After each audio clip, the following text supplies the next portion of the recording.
तर प्रकाशजी काय सांगाल, आज या मोठ्या प्रमाणात जे शिवसैनिक आहे ते आपल्या पक्षामध्ये प्रवेश करताय, आज सचिन आहिरेने प्रवेश केलाय, कशा बघतायत? आम्हाला खूप आनंद आहे. सचिन भाऊ आहिरे आमच्या पक्षामध्ये आलेले आहेत. एक जनमानसातला नेता, गिरणी कामगाराच्या याच्यातून निवडून आलेला लोक तो आमच्या पक्षामध्ये होते, त्याबद्दल त्यांचं मनापासून अधिक स्वागत. काल उद्धव ठाकरेंनी सांगितलं की मोदीजींनी सांगितलं आहे की सोनं नको घ्या, तेल नको घ्या, तेल कमी खा, पण खासदार आणि आमदार खरीदा, अशा उद्धव ठाकरेंच्या वक्तव्य होता. काय असं आहे, उद्धव साहेबांचं काम आहे. विरोधी पक्ष नेते त्यांना विरोधात बोलणं त्यांचं काम आहे, ते त्यांचं काम करतायत. आज तुमच्या घरातला तुमचा भाऊ, तुमच्या जवळचा कोण माणूस निघून जातो, तुम्हाला दुःख होत असेल ना.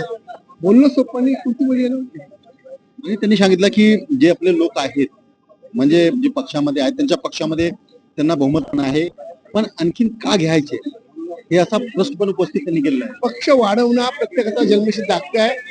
कुणाची कुठे फायदा होईल ते सांगू शकत नाही. म्हणून एकनाथ शिंदे साहेब जे करत आहे ते योग्य करत आहे.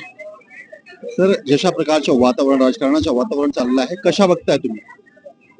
राजकारणाचं जसं वातावरण चाललं आहे, कशा बघताय? हे काय आत्ताचं नाहीये, फार वर्षापूर्वी ते चाललंय. काँग्रेस पासून चालत आलेलं आहे. आता ती पुढे परंपरा चालू आहे. काँग्रेसवाल्यांनी तेच केलं, शरद पवार साहेबांनी तेच केलं, शिवसेनेने पण तेच केलं, बीजेपीने ते केलं, एकनाथ शिंदे केलं. काय चुकीचं केलं? शिवसेना 8 वेळी शिवसेनेमध्ये फूट पडली, त्या फूटला बऱ्याच पक्षामध्ये बऱ्याच वेळा फूट पडली, फक्त शिवसेनाच. तर हे आमदार प्रकाश शेळके त्यांच्या म्हणण्याप्रमाणे की बऱ्याच वेळीला बऱ्याच पक्षामध्ये फूट पडलेली आहे. तर सफीचा आनंद पांडे, रिअल खबर, मुंबई.